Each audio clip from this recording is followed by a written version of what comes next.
Mr. Shri Modi, Prime Minister Chitesgarhia, my colleagues from the state government, captains and representatives of industry, ladies and gentlemen, it is a real pleasure to welcome and meet a person like Jim O'Neill. He has been leading expert on the global economy, particularly the emerging markets.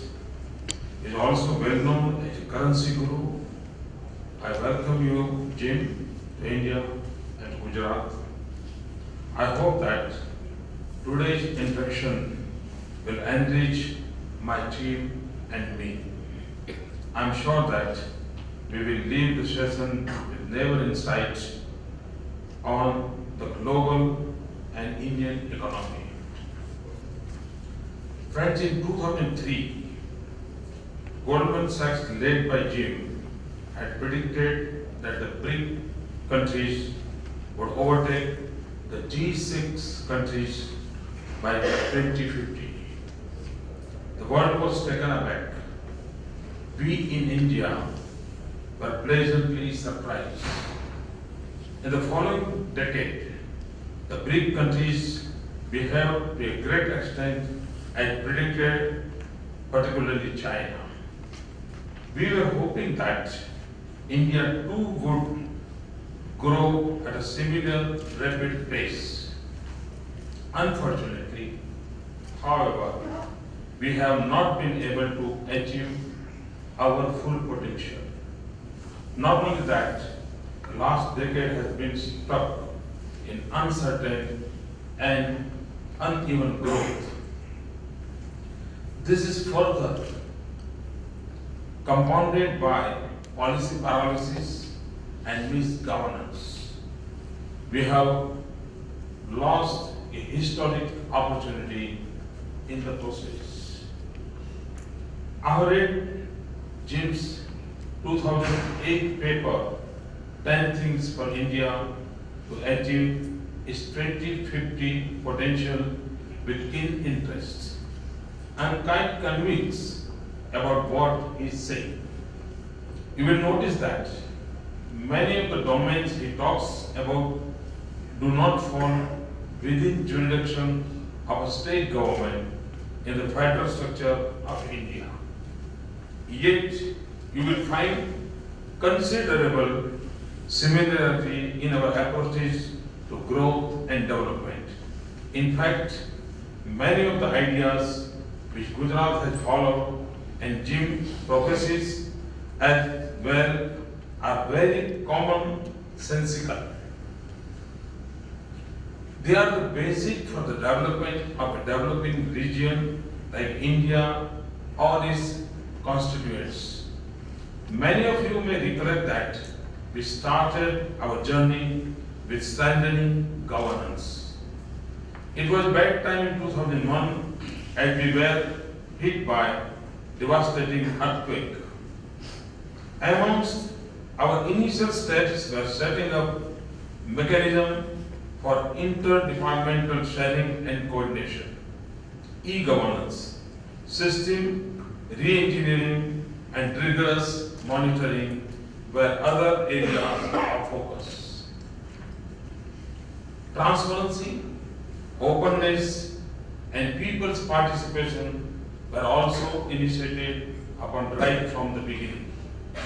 The overall idea was to move from government to governance, from rules and acts to responsible action.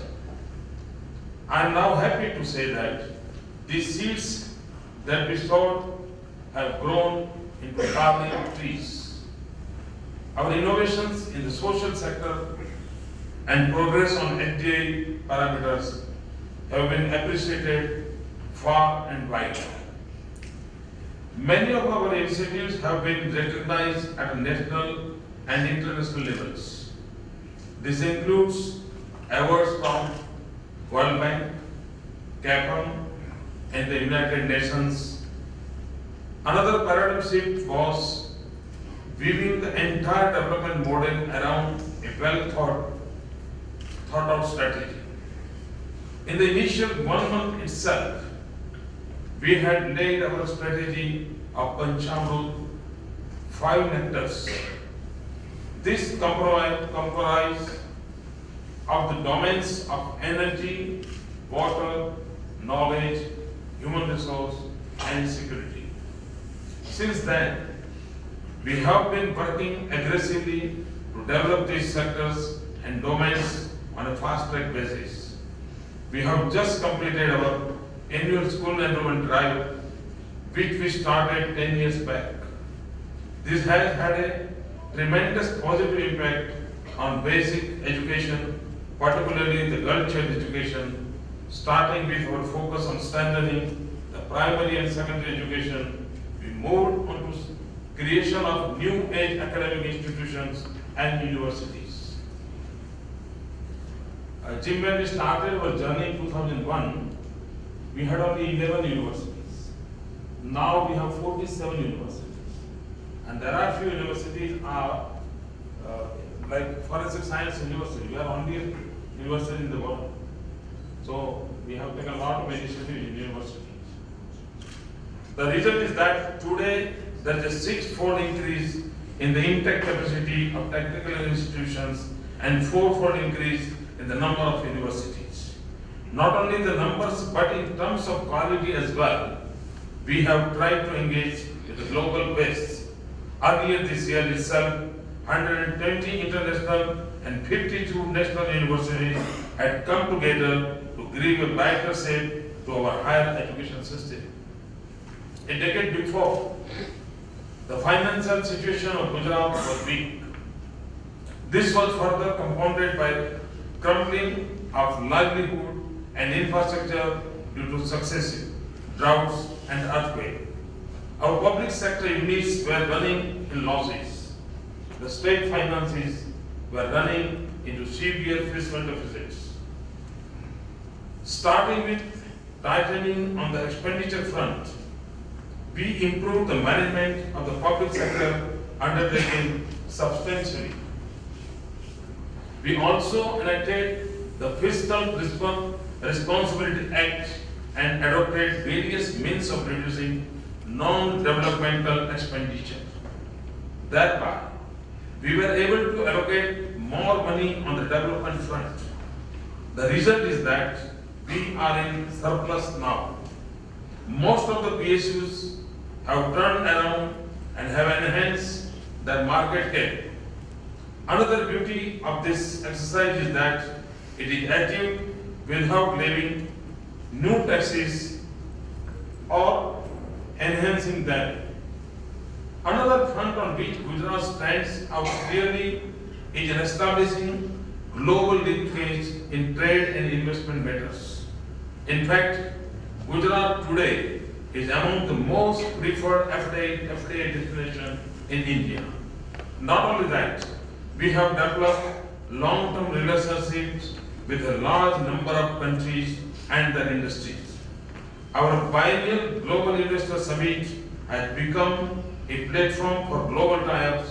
The last event held in January 2013 saw participation of 120 countries as well as most of Indian states. The one thing Jimmy have told about this trade, Gujarat will be the first state in the country where we are coming with a policy for the export policy. In India, find that export policy is connected with the federal government. But Gujarat is the state where we are trying to come with that will be another focus area which we are planning in future. Against India's average 2-3% agricultural growth, Gujarat's agricultural growth has been growing at around 10% annually over the last decade. This has happened due to a lot of hard work on the part of government, agricultural universities and scientists, and most importantly, the progressive farmers. We have focused on water harvesting on a wide scale. At the time, we have also introduced micro irrigation techniques to ensure more crop per drop. Simultaneously, we introduced scientific agriculture practices to enhance agriculture productivity, and crop diversification. We have recently concluded our annual Agri Fair, which has become a platform for dissemination of knowledge in agriculture, food processing, horticulture, and animal husbandry. On the infrastructure front, we have been working with the desire of benchmark into the best globally. We already have the best in India, but we are going further, both on the core and industrial infrastructure as well as social infrastructure.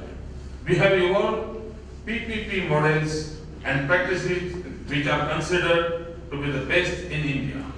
In 2011, a joint study of the economist and ADB established that Gujarat is the best PPP destination in India.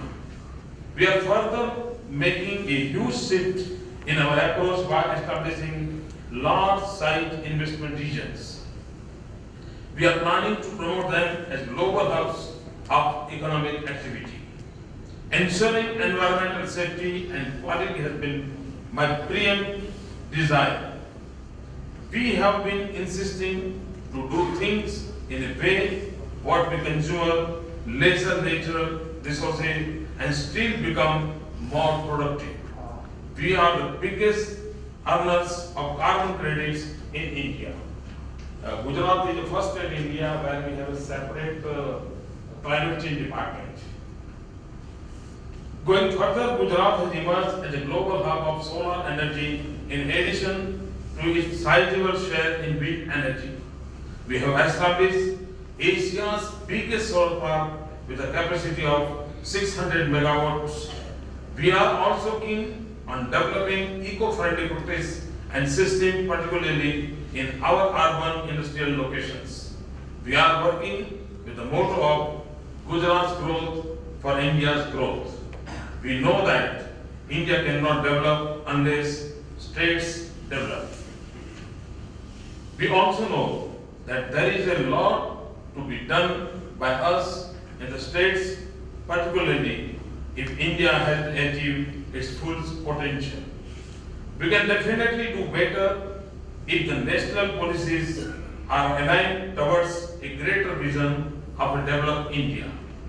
I am a positive person. I am sure that we will do even better than predicted by Jim. Thank you.